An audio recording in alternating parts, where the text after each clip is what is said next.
प्रिय विद्यार्थी मित्रों, आज हम आपके किताब के अपठित विभाग नॉन डिटेल सेक्शन में पहली कहानी मधुआ इसे पढ़ने जा रहे हैं। मधुआ कहानी के कहानीकार हैं श्री जयशंकर प्रसाद। तो कहानी पढ़ने से पहले कहानीकार के संक्षिप्त परिचय को हम देखेंगे। जयशंकर प्रसाद हिंदी के आधुनिक काव्य धारा के एक कवि लेखक माने जाते हैं। आधुनिक काल में छायावाद नामक एक धारा आती है। आधुनिक इतिहास में जयशंकर प्रसाद उस छायावाद के प्रवर्तक माने जाते हैं और इन्होंने अनेक काल्पनिक वास्तविक कहानियों को लिखा है और यहाँ पर आपके लिए यहाँ पर उनका संक्षिप्त परिचय दिया गया है जिसे हम पढ़ेंगे। युग प्रवर्तक साहित्यकार जयशंकर प्रसाद का जन्म 1889 ईस्वी में सुंगनी साहू नाम से सुविख्यात काशी के एक प्रतिष्ठित परिवार में हुआ। 1889 में उनका जन्म होता है। एक प्रतिष्ठित परिवार में काशी के एक सुंगनी साहू नामक उनका परिवार का नाम है, वो इनका घराने का नाम है सुंगनी साहू। उस परिवार में उनका जन्म होता है। 12 वर्ष की आयु में आपके पिता की मृत्यु हुई और उसके उपरांत बड़े भाई ने घर पर ही पढ़ने की व्यवस्था कर दी। स्कूल की शिक्षा स्कूल जाकर वह नहीं ले पाए क्योंकि घर की जिम्मेदारी उन पर बहुत जल्दी ही अनिवार्य कारण से उन्हें ढोनी पड़ी, इसलिए घर में ही उनकी शिक्षा की व्यवस्था की गई। अंग्रेजी, हिंदी, संस्कृत, उर्दू, बंगाली, फारसी आदि भाषाओं का अध्ययन किया। तो अनेक भाषाओं का अध्ययन जयशंकर प्रसाद ने किया। आप पैतृक व्यवसाय और घर की संपूर्ण जिम्मेदारी संभालते हुए साहित्य सृजन में संलग्न रहे। बहुमुखी प्रतिभा के धनी थे जयशंकर प्रसाद। साहित्य की प्रत्येक विधा में अपने लेखनी का जौहर दिखाया। सन 1937 में ईस्वी में केवल 47 वर्ष की आयु में, केवल 47 वर्ष तक ही वो जीवित रहे, लेकिन जितने दिनों तक वो जितने आयु तक जीवित रहे उतने आयु तक उन्होंने साहित्य के क्षेत्र में अनगिनत अमूल्य देन साहित्य प्रेमियों को दिया है। तो उनके लेखनों को, उनके कहानी संग्रह, उनके उपन्यासों को यहाँ पर उदाहरण के तौर पर दिए हैं। आपकी कहानी संग्रह हैं छाया, प्रतिध्वनि, आकाशदीप, आंधी और इंद्रजाल। उपन्यास, सीमित उपन्यास उन्होंने लिखे हैं। कंकाल, तितली, इरावती। इरावती उनकी अपूर्ण उपन्यास है, तब तक उनका देहांत हो चुका था। इरावती उपन्यास अपूर्ण रह गया। नाटक राजश्री, अजातशत्रु, स्कंदगुप्त, चंद्रगुप्त, ध्रुवस्वामिनी आदि। तो नाटक के क्षेत्र में उन्होंने भरपूर योगदान दिया है। तो ऐतिहासिक नाटक उन्होंने ज़्यादा लिखे हैं। एक महाकाव्य भी उन्होंने रचा है जिसका नाम है कामायनी। कामायनी नामक एक महाकाव्य की रचना भी उन्होंने की है।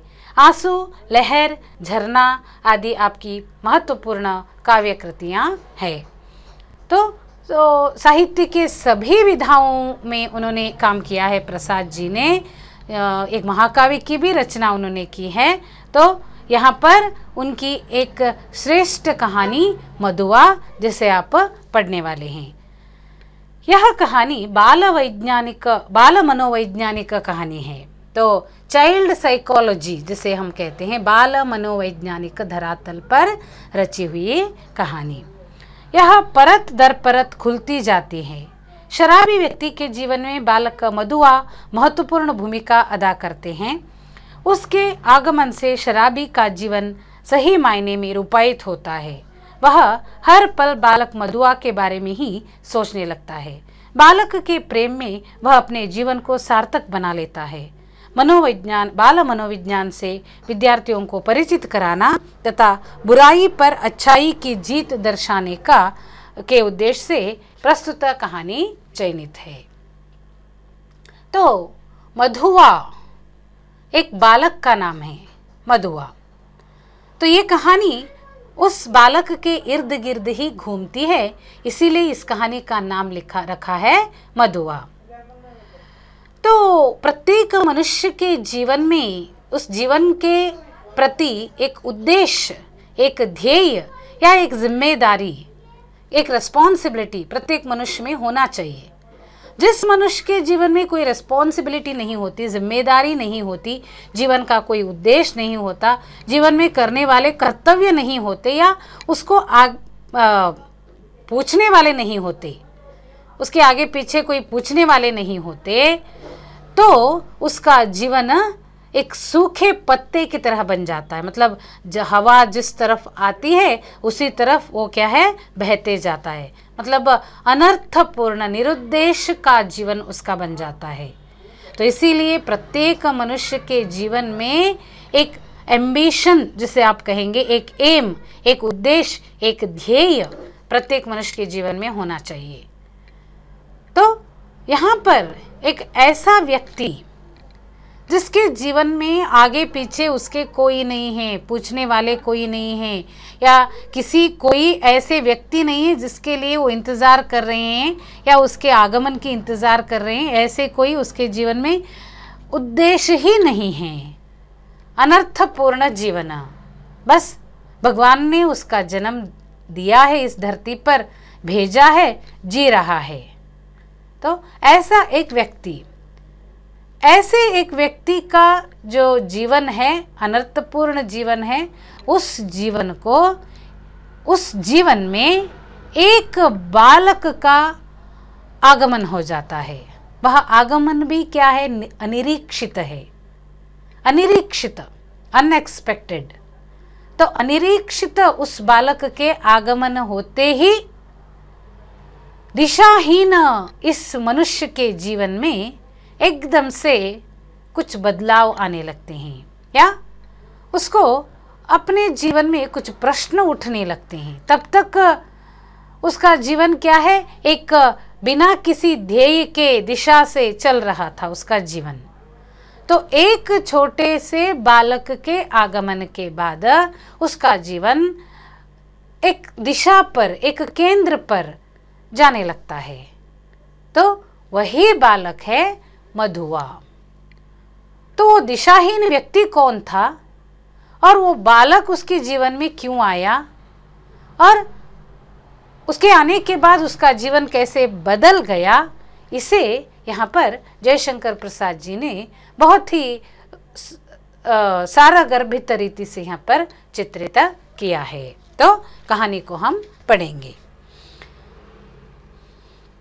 7 दिन हो गए, पीने को कौन कहे, छुआ तक नहीं, आज 7वां दिन है सरकार। तो हमारे कहानी का व्यक्ति, मुख्य व्यक्ति जो है वो बहुत बड़ी चिंता में है। तो क्या चिंता है उसे, वो एक यजमान से कह रहा है, सरकार यानी एक अमीर व्यक्ति से कह रहा है, एक धनी से कह रहा है कि आज 7 दिन हो गए, पीने को कौन कहे, छुआ तक नहीं। तो इस वाक्य से ही हम अंदाज़ा लगा सकते हैं कि उसकी हालत क्या हुई होगी और 7 दिन से किससे वो दूर रहा होगा। तो वो एक शराबी है, वह एक शराबी है। 7 दिन से उसने शराब की बूंद को भी छुआ नहीं है। वह एक ऐसा शराबी है कि उसकी दिन की शुरुआत हो जाती थी शराब से और वो सोने जाता था शराब पीकर ही। मतलब सुबह से लेकर शाम तक शराब ही उसकी कुल देवता, शराब ही उसकी आराध्य देवता। बिना शराब की वो रहता ही नहीं था, शराब ही उसका प्रेमी। तो ऐसे रहने वाला 7 दिनों तक शराब को छुआ तक नहीं, तो उसकी चिंता बहुत गंभीर ही है। तुम झूठे हो, अभी तो तुम्हारे कपड़े से महक आ रही है। तो सरकार कहते हैं, सरकार यानी वो धनी व्यक्ति जिसके साथ वो अपनी चिंता को जाहिर कर रहा है, तो वो कहते हैं कि क्या झूठ बोलते हो तुम, अरे तुम्हारे कपड़ों से शराब की बदबू आ रही है, महक बदबू आ रही है, क्योंकि तुम उसी के साथ रहते हो, हमें पता है, और कपड़े से बदबू आ रही है। वह तो कई दिन हुए, 7 दिन से ऊपर कई दिन हुए, अंधेरे में बोतल उंडेलने लगा था। तो उसने कहा, नहीं सरकार, मैं झूठ नहीं बोलता हूँ, सचमुच मैंने 7 दिनों से शराब नहीं पिया है। और ये बदबू की बात जो आप बोल रहे हैं ना, तो वो बदबू क्या है, वो 7 दिन पहले जब मैंने पिया था तो उस वक्त क्या हुआ, अंधेरा हो चुका था, कमरे में अंधेरा था, बोतल मैंने उंडेल दी तो शराब क्या हो गया, सब कपड़े पर गिर गया। तो इसका मतलब है कि पिछले 7 दिनों तक ये महाशय एक ही कपड़े पर है, इसी कपड़े को पहना हुआ है, तो 7 दिनों से कपड़े भी धोए नहीं हैं, ऐसा मनुष्य है। सच मानिए 7 दिन, ठीक 7 दिन गिन रहा हूँ मैं, कितने कष्ट के दिन हैं मेरे, इसीलिए मुझे उसकी गिनती ठीक तरह से याद है।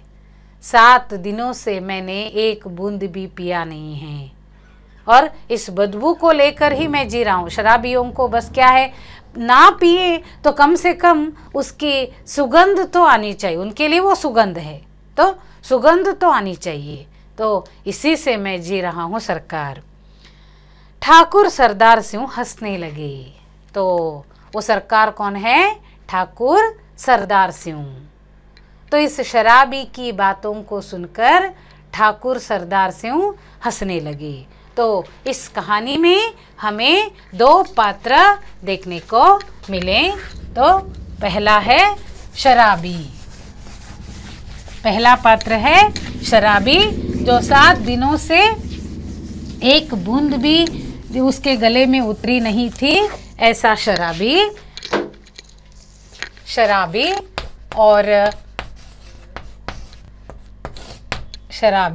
और दूसरा है ठाकुर सरदार सिंह, ठाकुर सरदार सिंह। तो इस कहानी के 2 पात्र हमारे सामने आ जाते हैं। तो ठाकुर सरदार सिंह कहने हंसने लगे। लखनऊ में लड़का पढ़ता था, किसका लड़का, ठाकुर सरदार सिंह का लड़का लखनऊ में पढ़ता था। अभी शराबी से जो बातें हो रही है वह लखनऊ है, लखनऊ में लड़का पढ़ता था। ठाकुर साहब कभी कभी वहाँ आ जाते थे, उनको कहानी सुनने का चस्का था। खोजने पर यही शराबी मिला। वह रात को, दोपहर में, कभी कभी सवेरे भी आ जाता, अपनी लच्छेदार कहानी सुनाकर ठाकुर को मनोविनोद करता। तो ये बहुत बड़े अमीर आदमी हैं ठाकुर सरदार सिंह, किसी छोटे गांव में रहते हैं, और शहर लखनऊ, उस लखनऊ शहर में अपने बेटे को स्कूल में दाखिल किया है। बेटे की देखभाल करने के लिए, बेटे को देखने के लिए, हालचाल पूछने के लिए कभी कभी वो लखनऊ आ जाया करते हैं। और जब सुबह आते हैं, बेटा स्कूल गया होता है, तो शाम को वो मिलने वाला, इसलिए क्या है, समय बिताने के लिए, सुबह से शाम तक समय बिताना है। वहाँ पर शायद उनके किसी का घर नहीं है, तो इसीलिए समय बिताने के लिए, एंटरटेनमेंट के लिए उन्होंने क्या है, इस शराबी को ढूंढा।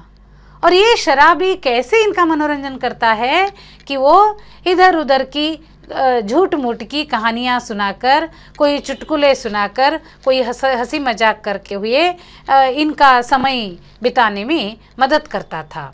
और ठाकुर साहब भी क्या है, एक आना, 1 रुपया ऐसा कुछ उसके झोली में फेंक देते थे, और वो भी खुश हो जाता था। अपनी लच्छेदार कहानी सुनकर ठाकुर साहब का मनोविनोद करता, उनके दिल को रिझाते रहता था। इसीलिए ये क्या करते थे, कभी कभी इसकी कहानियाँ सुनने के लिए इधर आया करते थे। ठाकुर ने हंसते हुए कहा, तो आज पियोगे ना? तो 7 दिन इसने क्यों नहीं पिया?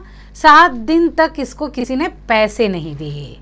ये महाशय कहीं कमाने नहीं जाता था, कोई काम नहीं करता था, ऐसे ही उलट पुलट कोई कहानी, कोई चस्का वस्का सुनाकर लोगों को मन रिझाकर वो जो भी फेंकते थे उसी से शराब पीकर अपना दिन बिताने वाला। तो पिछले 7 दिनों से उसके झोली में एक आना भी गिरा नहीं था, इसलिए नहीं पिया था शराब, बस। और कोई वजह, कोई व्रत, कोई उपवास ऐसा कुछ नहीं है। पैसे नहीं थे इसलिए नहीं पिए थे। तो ठाकुर साहब ने कहा, आज मैं तुम्हें पैसे दूंगा और उन पैसों से तुम आज तो भरपेट शराब पियोगे। झूठ कैसे कहूँ, आज तो जितना मिलेगा सब पीऊँगा। तो ये शराबी लोग शराब भले ही पीते क्यों न हो, लेकिन बहुत बड़े सत्यवादी होते हैं, कभी झूठ नहीं बोलते। और शराब पीने के बाद तो वो झूठ बोल ही नहीं सकती। तो उसने कहा, नहीं मैं झूठ नहीं बोलूँगा, सच में मैं आज जब आप पैसे देंगे ना तो मैं बिल्कुल आज भरपेट शराब, क्योंकि 7 दिनों से मेरा ये पेट तरस रहा है शराब के लिए, गला सूख रहा है शराब के लिए। तो मैं ऐसा बेवकूफ़ नहीं हूँ कि आज आप पैसे देंगे और मैं शराब नहीं पीऊँ, तो मैं ज़रूर आज शराब पीऊँगा, सब पीऊँगा। देखो आप जितना भी पैसा दोगे ना, उन सब पैसों का मैं क्या करूँगा, आज पूरा मैं शराब पर ही खर्च करूँगा। 7 दिन चने चबाने पर बिताया है, किस लिए? 7 दिन तक मैं क्या कर रहा था, जब भी आदत मतलब याद आ जाती थी शराब की, तो भूलने के लिए मैं चना लेकर खाता था, गरमाया हुआ चना चबाते उसको भूलने की कोशिश करता था। तो इस तरह मैंने समय बिताया है और आज मैं शराब नहीं पीऊँ, नहीं। अद्भुत। 7 दिन पेट काट कर आज अच्छा भोजन न करके तुम्हें पीने की सूझी है, ये भी कैसे इंसान हो तुम। कौन कहते हैं? ठाकुर सरदार सिंह। ठाकुर सरदार सिंह कहते हैं, अरे भले मानस, 7 दिनों से तुम्हें कुछ भी पैसे हाथ में नहीं लगे, तो आज मैं तुम्हें कुछ पैसे देने वाला हूँ और तुम तो ऐसे आदमी हो, तो उन पैसों से कुछ अच्छी खाने की चीज़ें खरीदो, खाओ कुछ अच्छी चीज़ें, वो छोड़कर शराब के पीछे क्यों पड़े हो। ठाकुर साहब कहते हैं, पागल आदमी हो तुम। सरकार, मौज बहार की एक घड़ी एक लंबे दुखपूर्ण जीवन की से अच्छी है, उसकी खुमारी में रखे दिन काट लिए जा सकते हैं। अरे आप क्या जानते हैं सरकार, ये ज़िंदगी बहुत नश्वर है और उस सीमित संक्षिप्त ज़िंदगी में एक घड़ी भी अगर मौज की मिल जाती है, शराब पीने से मुझे एक घड़ी का ही भला आनंद क्यों न मिलता हो, जीवन भर उसकी यादों में ही क्या है मैं अपना जीवन बिताता हूँ।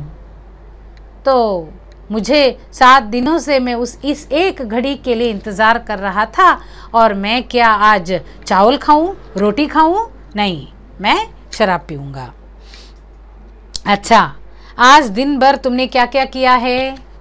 तो उसके मुंह से आने वाले शब्द ही ठाकुर के लिए एक एंटरटेनमेंट हुआ करते थे, मनोरंजन हुआ करते थे। इसीलिए उन्होंने इसके मुंह से बात निकलवाने की कोशिश की। बताओ आज तुमने दिन भर क्या किया?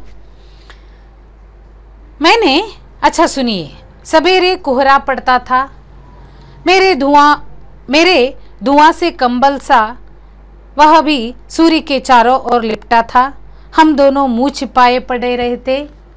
तो मैंने आज क्या क्या किया आपको बताना है। सवेरे सवेरे कोहरा पड़ता था, कोहरा यानी जब ठंडी के मौसम में कोहरा यानी ओस, शबनम, कोहरा।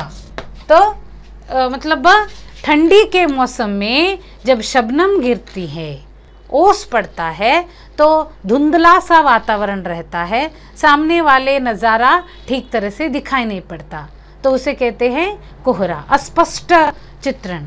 तो ये लखनऊ शहर है, उत्तर प्रदेश में ठंडी बहुत मतलब बर्फ़ पड़ता है। तो ऐसे वातावरण में जब सुबह हो गई तो उठने का मन नहीं कर रहा था और मैं अपनी फटी हुई कंबल ओढ़े सोया था। हम दोनों मुंह छिपाए पड़े थे। हम दोनों मतलब क्या उसके साथ कोई और रहता था? नहीं, सूर्य की बात कर रहा है वो। सूर्य भी कोहरे से मुंह छिपाए पड़ा था और मैं भी कंबल में मुंह छिपाए पड़ा था। तो हम दोनों, हम मतलब मैं और सूर्य दोनों मुंह छिपाए पड़े थे। मतलब अभी तक क्या है, रोशनी नहीं आई थी। सुबह सवेरा हुआ था लेकिन रोशनी नहीं आई थी। अच्छा, ठाकुर साहब ने हंसकर कहा, तो तुम इस मुंह छिपाने का कोई कारण, तुम क्यों मुंह छिपाए पड़े थे? मतलब मुंह छिपाना मतलब क्या है? कोई हम गलत काम करते हैं, दूसरों को चेहरा दिखाने में मतलब हमारी बेइज्जती हो जाती है, शर्म आ जाती है, तो मुंह छिपाते हैं। तो तुम्हें कैसी शर्म, तुम क्यों मुंह छिपाए थे? कोई वजह? 7 दिन से एक बूंद भी गले से नहीं उतरी, भला मैं कैसे मुंह दिखा सकता था? देखिए, तो इसका आइडेंटिफिकेशन, अगर शराबी का पहचान, आइडेंटिफिकेशन है ना, पहचान, अगर शराबी की पहचान होनी है तो उसको शराब पीकर ही सामने आना है। लोग उसको शराबी कहकर ही जानते थे, भले ही कोई उसका नाम जानते ना थे।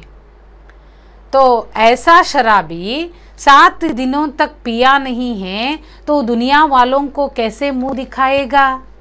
आप भला सोचिए, हर रोज शराब की नशे में घूमने वाला मैं बिना शराब के बाहर आ जाऊं तो लोग मेरे बारे में क्या सोचेंगे, क्या कहेंगे?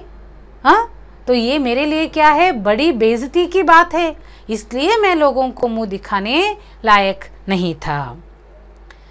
और जब 12 बजे धूप निकली, 12 बज गए, मतलब सूर्य सिर पर आ गया, आसमान के मध्य पर आ गया, फिर लाचारी थी तो तब तक सोया रहा।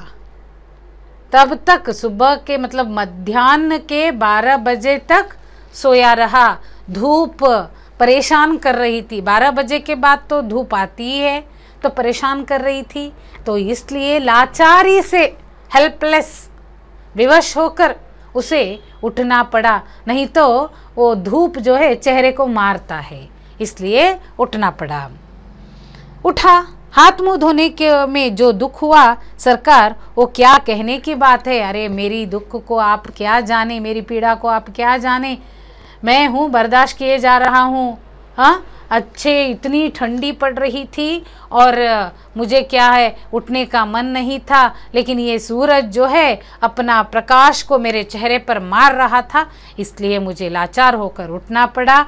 और हाथ मुंह तो धोने में ये आलसी लोगों का अच्छा एग्जाम्पल है। आलसियों को उठकर बाथरूम तक जाने का कष्ट होता है, उठकर हाथ मुंह धोने तक का कष्ट होता है। तो वो कहने लगा, कितना कष्ट हुआ मुझे को पता। चना चबाने से दांत भागे जा रहे थे, कटकटी लग रही थी।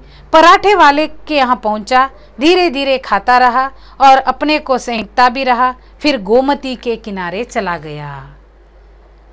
फिर मैंने क्या किया, गोमती यानी वहाँ की एक नदी का नाम गोमती। तो गोमती के किनारे, नदी के किनारे चला। घूमते घूमते अंधेरा होते गया, बूंदे पड़ने लगी, तब कहीं भाग आपके पास आ गया। तो आज सुबह से लेकर शाम तक किया हुआ महत् कार्य यही है। 12 बजे उठा, नदी के किनारे गया और वापस आया। तब तक ये मिल गए ठाकुर सरदार सिंह। तो यही आज का किया हुआ महान कार्य।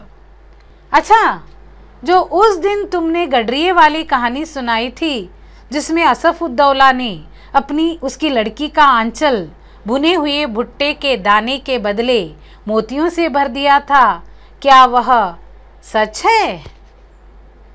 तो पिछली मुलाकात में जब एक कहानी बताई थी, इस शराबी ने उस कहानी का जिक्र फिर से कर रहे हैं ठाकुर जी।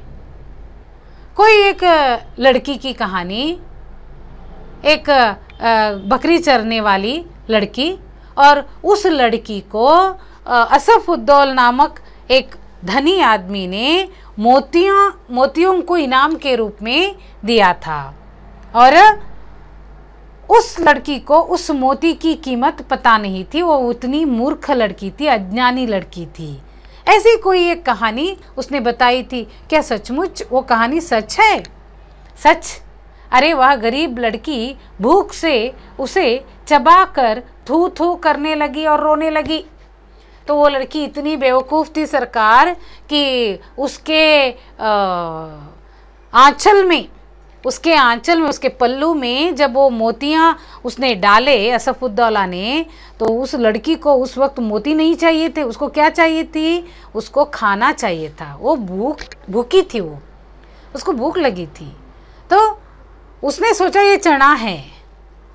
मोती और चने में उसको फ़र्क नहीं नज़र आ रहा था, उतनी बेवकूफ़ थी वो लड़की। तो उसने क्या किया? उसको चबाया, चना समझकर चबाया और थूका, चबाया और थूका। ऐसी बेवकूफ़ लड़की थी वह, और रोने लगी। ऐसी निर्दयी दिल लगी बड़े लोग कर ही बैठते हैं। सुना है श्री रामचंद्र जी ने भी हनुमान जी से ऐसा ही, वह आगे कुछ कहने जा रहा था, ठाकुर साहब ठठा कर हंसने लगे। ठठा कर हंसना यानी जोर जोर से अट्टहास करते हुए। इसकी बातों से ही उनको हंसी आने लगी। पेट पकड़कर हंसते हंसते लौट गए। उनकी हंसी का ब्रेक नहीं लग रहा था, नियंत्रण नहीं हो रहा था, और पेट पकड़ते पकड़ते वह जोर जोर से हंसने लगे। सांस बटोरते हुए संभल कर बोले, और बड़प्पन कहते किसे हैं? कंगाल तो कंगाल। अरे इसीलिए कंगाल को अक्ल, उन कंगालों में अक्ल नहीं होती है, बड़े बड़े ही हैं। कंगाल यानी गरीब, गरीब गरीब ही हैं। उनको मोतियों का क्या परिचय होगा? क्या उन्होंने अपने ज़िंदगी में मोतियों को देखा है? तो खाना मिले यही उनके लिए बड़ी बात है। रत्न आभूषण वैडूर्य, तो ये सब उन्होंने अपने ज़माने में देखा तक नहीं है। तो ऐसे में कोई आएगा उनकी झोली में मोती डालेगा, वो क्या जानेंगे उसके बारे में। तो हंसने लगे। गधी लड़की, भला उसने कभी मोती देखे थे? चबाने लगी होगी। मैं सच कहता हूँ, आज तक तुमने जितनी कहानियाँ सुनाई सब में बड़ी टीस थी। कई कहानियाँ सुनाई थी उसने उसे, और अक्सर उसकी कहानियों में टीस यानी दुख, वेदना हुआ करती थी। लेकिन ये एक ऐसी कहानी है। कैसी कैसी कहानियाँ? शहजादों के दुकड़े, रंग महल की अबागिनी बेगमों के निष्फल प्रेम, करुण कथा, पीड़ा से भरी हुई कहानियाँ ही तुम्हें आती है। पर ऐसी हंसाने वाली कहानी और सुनाओ तो मैं सामने ही बढ़िया शराब पिला सकता हूँ। तो ऐसी मज़ेदार कहानी मुझे सुनाओ। लेकिन ये ठाकुर भी देखो, भूखी लड़की की अवस्था को देखकर हंस रहा है, क्योंकि इस ठाकुर को भी क्या है, भूख का परिचय नहीं है। भूख क्या होती है इसे परिचय नहीं है। इसीलिए उस लड़की का रोना उसके लिए क्या है, एक हंसी मजाक है। तो शराबी से कहता है, मुझे ऐसे वाली कहानियाँ ज़्यादा सुनाओ, वो रोने वाली कहानियाँ नहीं। मुझे ऐसी कहानियाँ बहुत पसंद आती हैं और मैं तुम्हें बहुत पैसे देता हूँ इसके लिए। सरकार, बूढ़ों से सुने हुए वे नवाबी के सोने से दिन, अमीरों की रंगरेलियाँ, दुखियों की दर्द भरी आहें, रंग महलों में घुट घुट कर मरने वाली बेगमें अपने आप सिर में चक्कर काटती रहती है। मैं उनकी पीड़ा से रोने लगता हूँ। अमीर कंगाल हो जाते हैं, बड़े बड़ों के घमंड चूर होकर धूल में मिल जाते हैं। तब भी दुनिया बड़ी पागल है। मैं उसके पागलपन को भुलाने के लिए शराब पीने लगता हूँ। सरकार, नहीं तो यह बुरी बला कौन अपने गले लगाता। देखिए शराबी क्या कहता है कि ऐसे टीस वाली कहानियाँ सुना कर मैं दुखी हो जाता हूँ ना सरकार। ऐसे दुख दर्द से भरी हुई कहानियाँ सुनाकर मैं उनके लिए दुख मनाता हूँ, और उस दुख को भूलने के लिए मैं क्या करता हूँ, शराब पीता हूँ। हर शराबी से आप पूछिए तो वो उस शराब को अपनी आदत नहीं कहता है, वो कहता है दुख भूलने के लिए मैं पी रहा हूँ। तो ये भी वही कह रहा है, उन लोगों के दुख को भूलने के लिए मैं शराब पीता हूँ। असलियत तो ये है सरकार कि मुझे भी मालूम है कि शराब बुरी बला है, शराब नहीं पीनी चाहिए, शराब पीने से मनुष्य का सेहत बिगड़ जाता है, वो मुझे पता है। लेकिन क्या करूं, ऐसे लोगों के दुख को भूलने के लिए मैं बहुत दुखी हो जाता हूं, बहुत वेदना करता हूं, तब मुझे शराब का ही शरण लेना पड़ता है और मैं शराब पीकर उनके लिए अपनी सेहत को खराब कर लेता हूं। तो मैं क्या करूं? ठाकुर साहब ऊँघने लगे थे। अंगीठी में कोयला दहक रहा था। शराबी सर्दी से ठिठुरा जा रहा था। वह हाथ सेंकने लगा। सहसा नींद में चौंककर ठाकुर साहब ने कहा, तो ये बोलते जा रहा था, ठाकुर साहब को नींद, ऊँघना यानी झपकी लगना, ऊँघना। तो ठाकुर साहब को नींद आ रही थी, तो उन्होंने कहा, अच्छा जाओ, मुझे नींद लग रही है, देखो वो देखो 1 रुपया पड़ा है, उठा लो, लल्लू को भेजते जाओ। ठीक है, आज यहीं पर हम अपनी बात ख़त्म करेंगे, तुम कल सुबह हम बात करेंगे, मुझे नींद आ रही है। वो देखो 1 रुपया ऐसा फेंक दिया है उन्होंने। मतलब पैसे की कीमत इन लोगों को पता नहीं है। पैसा लक्ष्मी होता है, धन लक्ष्मी, लेकिन उसको क्या है, ऐसे लोगों पर लूटना, फेंकना आदत हो गई है। तो इसीलिए वो कहते हैं, देखो 1 रुपया पड़ा है, उधर 1 रुपया पड़ा है, उसे लेके जाओ और लल्लू को लेके बुलाओ। लल्लू यानी वहाँ का एक नौकर, लल्लू को बुलाओ, उससे कुछ काम करना है। शराबी 1 रुपया उठाकर धीरे से खिसका। तो आज का इनकम, आज की आमदनी शराबी की 1 रुपया। प्रसाद जी के ज़माने में 1 रुपया यानी बहुत बड़ी कीमत।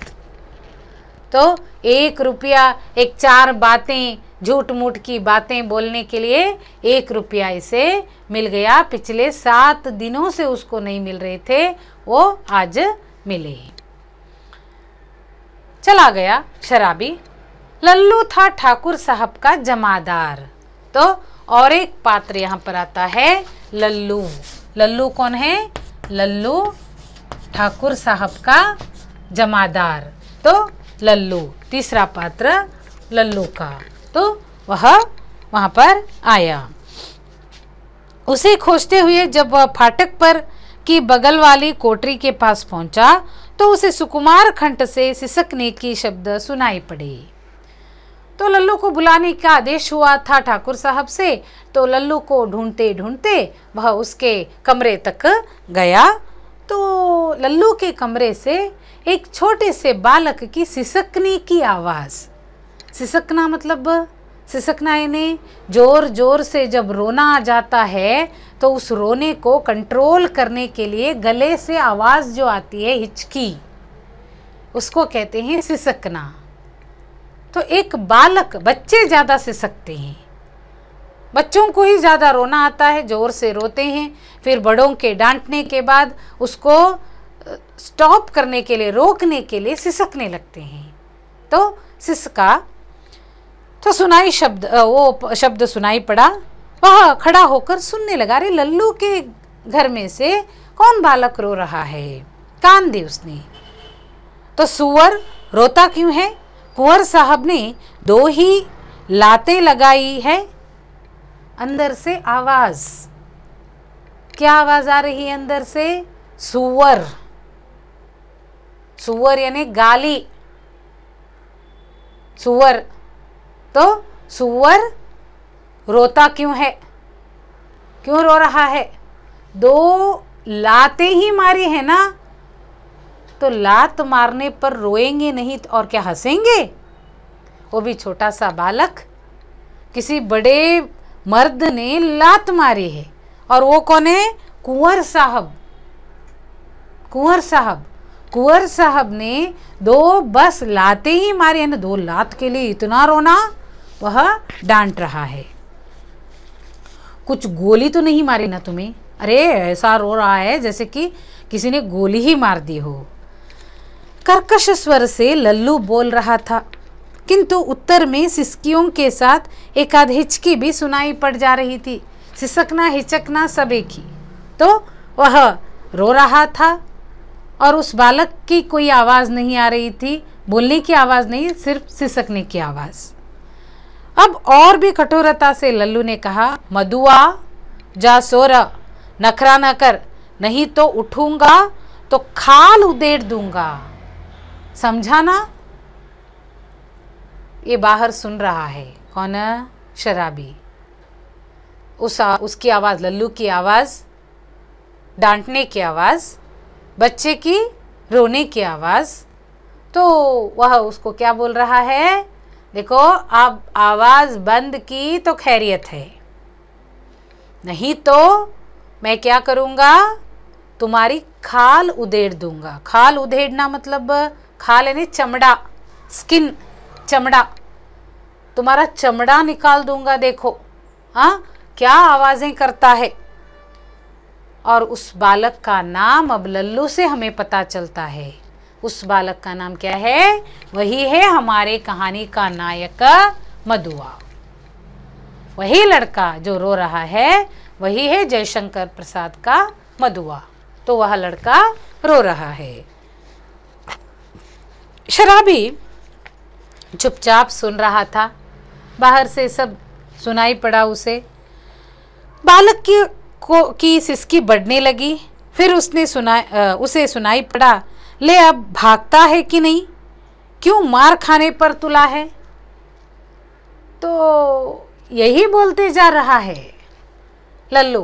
तो लल्लू ने कहा, अब देखो और यहाँ पर खड़े रहे ना तो और मारूंगा मैं तुझे, तुम्हें मारने पर मुझे मजबूर मत करो और यहाँ से भाग जाओ, नहीं तो चुप हो जाओ। भयभीत बालक बाहर चला आ रहा था। तो लड़का मार की एक ऑलरेडी उसने मार खाई थी, पहले ही मार खाई थी, अब ये भी मारने लगेगा तो ये बचेगा नहीं, इसलिए भय से बाहर आया।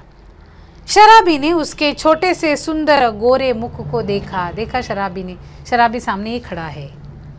शराबी ने देखा कितना मासूम लड़का है, कितना सुंदर चेहरा है, गोरा गोरा मासूम बालक। आंसू की बूंदें ढुलक रही थी, रो रो कर लाल लाल हो गया था और चेहरे भी आंखें भी लाल हो गई थी और आंसू के बूंदे गाल पर टपक रहे थे। बड़े दुलार से उसका मुंह पोंछते हुए उसे लेकर वह फाटक के बाहर चला आया। बड़ी दया आई शराबी को उस बालक पर। वो कौन है इसके बारे में पूछने को गया ही नहीं शराबी। बस मानव सहज दया से उसने करुणा से उस बालक का हाथ पकड़ा और उसे लेकर बाहर आया। 10 बज रहे थे, कड़ाके की सर्दी थी, रात हो गई थी तब तक। ये घटना रात के 10 बजे रात हो गई थी, बहुत बड़ी कड़ाके की सर्दी पड़ रही थी। दोनों चुपचाप चलने लगे। देखिए यहाँ पर एक दूसरे के लिए दोनों अजनबी हैं। बालक को पता नहीं कि मेरा हाथ जिसने पकड़ा है वो कौन है, मैं किसके साथ जा रहा हूँ, मुझे कौन ले जा रहा है, बालक को पता नहीं है। और इधर शराबी को पता नहीं है मैं इस लड़के को क्यों ले जा रहा हूँ, कहाँ ले जा रहा हूँ, इसके कौन लोग हैं, इसको भी पता नहीं। बस दोनों ऐसे निकल पड़े जैसे बहुत सालों से दोनों एक दूसरे को जानते हैं या एक साथ रहते हैं। एक मित्र की तरह या एक बाप बेटे की तरह दोनों बहुत प्रेम से, हाथ विश्वास से साथ साथ चलने लगे। शराबी की मौन सहानुभूति को उस छोटे से सरल हृदय ने स्वीकार कर लिया। शराबी की सहानुभूति, उस बालक को किसी की सहानुभूति की आवश्यकता थी उस वक्त, ना किसी रिश्ते की, ना किसी नाते की, बस सहानुभूति, करुणा, दया की जरूरत उसे थी। वह चुप हो गया। अभी वह एक तंग गली पर रुका ही था कि बालक के फिर से सिसकने की आहट उसे लगी, वह झिड़क कर बोल उठा। तो दोनों साथ साथ हाथ पकड़कर कुछ दूर तक आए। कुछ दूर तक आने के बाद एकदम अचानक रुका हुआ रोना फिर से उमड़ पड़ा। किससे? इसी मधुआ के मुंह से, जोर से और सिसकने की आवाज़। मतलब उसको याद आने लगी, याद से ही वह रो रहा था। तो वह झिड़क कर बोल उठा। कौन? शराबी। शराबी को गुस्सा आया, झिड़क कर बोल उठा, अब क्या रोता है रे छोकरे? अरे हो गया ना सब, उधर से आया ना तू। छोकरा, छोकरा है नहीं, लड़का। हाँ, और क्यों रो रहे हो? और क्या बात है, अब भी रो रहे हो? मैंने दिन भर से कुछ खाया नहीं। तो बात क्या थी? अब रात के 10 बज चुके हैं।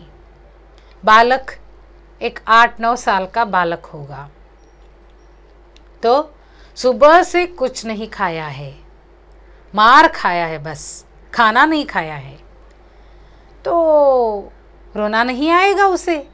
अब तक क्या है, उस लल्लू के डर से कहने को भी नहीं गया था वो कि उसको भूख लगी है।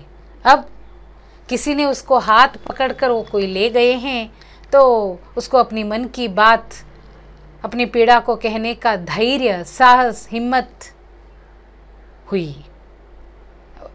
हमेशा मनुष्य को ऐसे ही है, कोई सांत्वना देने वाले हमारे साथ होते हैं ना, तो हमारा दुख दुगना हो जाता है।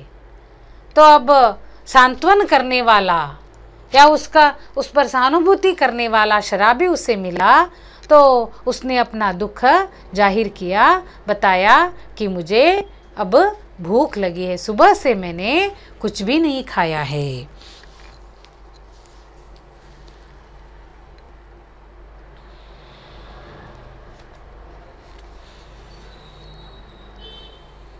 कुछ खाया नहीं, इतने बड़े अमीर के यहाँ रहता है और दिन भर तुझे खाने को नहीं मिला? आश्चर्य है उसको। किसे? शराबी को। अरे जमादार के इतने बड़े ठाकुर के यहाँ रहते हो और तुम्हें खाने को कुछ नहीं दिया तो मैं विश्वास करूं, यकीन करूं? हाँ, नहीं। यही कहने में मैं गया था जमादार के पास, मार तो रोज ही खाता हूँ, आज तो खाना ही नहीं मिला। देखिए कैसी अमानवीय स्थिति है उस बालक की, कैसा कैसा दुखड़ा है उसका।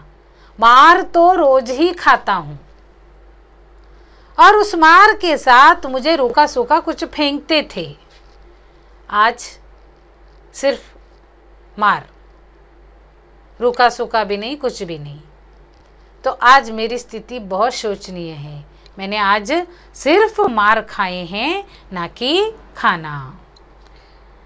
कुंवर साहब का ओवरकोट लिए खेल में दिन भर साथ रहा। 7 बजे लौटा तो और भी 9 बजे तक कुछ काम करना पड़ा। आटा रख नहीं सकता था, रोटी बनती तो कैसे, जमादार से कहने गया था। भूख की बात कहते कहते बालक के ऊपर उसकी दीनता और भूख ने एक साथ ही जैसे आक्रमण कर दिया, वह फिर हिचकियां लेने लगा। काम क्या है इस बालक का? देखिए, कुंवर साहब मैदान में खेलने जाते हैं। कुंवर साहब जब खेलने जाते हैं तो इस बालक को उनके पीछे जाना है, खेलने के लिए नहीं। इस बालक की औकात नहीं है कि कुंवर साहब के साथ खेलें। इसका काम क्या है उस वक्त? इसका काम है कि वो खेलते रहेंगे और उसके ओवरकोट को पकड़े, इसको एक कोने में, एक किनारे पर खड़े होना होगा। जब तक वो खेल कर आए तब तक खड़े ही रहना है। और 7 बजे वहाँ से लौटा तो और कोई काम दिया, तो इस प्रकार मैं क्या है, काम में ही लग गया और मुझे खाना नहीं मिला। तब तक ये वाली घटना हो गई। भूख की बात कहते कहते बालक के ऊपर दीनता और भूख ने एक साथ ही जैसे आक्रमण कर दिया। फिर से हिचकियां, मतलब भूख की याद से ही उसकी पीड़ा दुगनी हो गई। शराबी उसका हाथ पकड़कर घसीटता हुआ गली में ले चला। एक गंदी कोठरी का दरवाजा ढकेलकर बालक को लिए हुए वह भीतर पहुंचा। टटोलते हुए सलाई से मिट्टी की डिबरी जलाकर फटे कंबल के नीचे से कुछ खोजने लगा। कुछ बोला नहीं, वो सीधे उस बालक को लेकर अपने झोपड़ी में आया। उसकी एक पुरानी टूटी फूटी झोपड़ी थी। उस झोपड़ी में आया। रात के 10 साढ़े 10 बज चुके थे, पूरा अंधेरा, और उसकी झोपड़ी में उसके अपने कोई लोग नहीं थे कि कोई दीप जला कर रखें या कोई लाइट ऑन करके रखें। उसके कोई नहीं थे शराबी के। तो पूरी झोपड़ी में अंधेरा छाया हुआ था।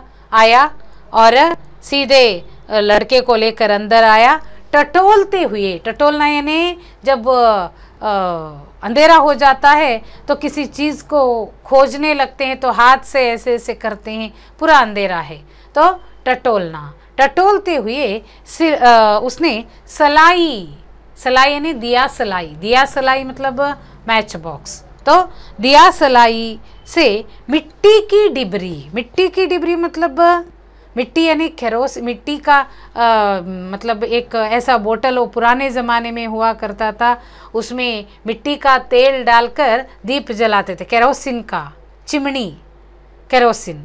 तो मिट्टी की डिबरी को उसने जलाई। वही उनके घर में क्या है, इलेक्ट्रिसिटी।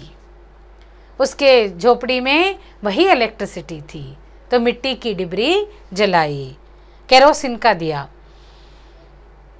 और उसके बाद कंबल के नीचे कुछ खोजने लगा। उसने अपनी झोपड़ी में एक कंबल बिछाई थी, वो भी फटी हुई, पुरानी, गंदी। आप सोच सकते हैं 7 दिनों तक उसने कपड़े ही नहीं बदले हैं अपने शरीर के, तो अपने घर के, अपनी झोपड़ी की कंबल क्या बदलेगा। ये साल पहले की होगी ये कंबल, 1 साल पहले की।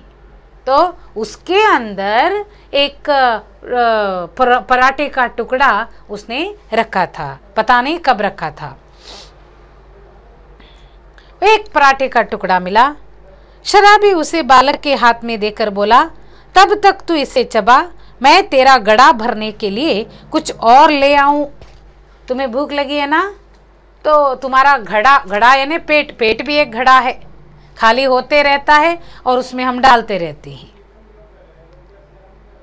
है ना। तो जब तक घड़ा भरने के लिए मैं कुछ मार्केट से, बाजार से कुछ लेकर आता हूँ, तब तक तू ये पराठा चबाते रहो। रोना मत, सुनता है रे छोकरे, रोना मत। रोएगा तो खूब पीटूंगा, मुझसे रोने से बड़ा बैर है पाजी कही का, मुझे भी रुलाने का। तो सचमुच उस पर क्या है, एक प्रेम या उस पर एक विश्वास उसे आ रहा था और दया आ रही थी। जैसे हम छोटे अपने बच्चों से बोलते हैं, रोता क्यों है, अगर तुम रोएगा ना तो तुम्हारी दीनता हीनता को देखकर मुझे भी रोना आ जाएगा, इसलिए मैं भी रोऊंगा, इसलिए रोना मत। हाँ, और मैं तुम्हारे लिए कुछ चीज़ें लेकर आता हूँ। तो शराबी उस बालक की भूख को भगाने के लिए वह मार्केट जाता है। अगले पीरियड में वो क्या लेकर आता है, कैसे उसकी भूख को वह मिटाता है, उसे देखेंगे।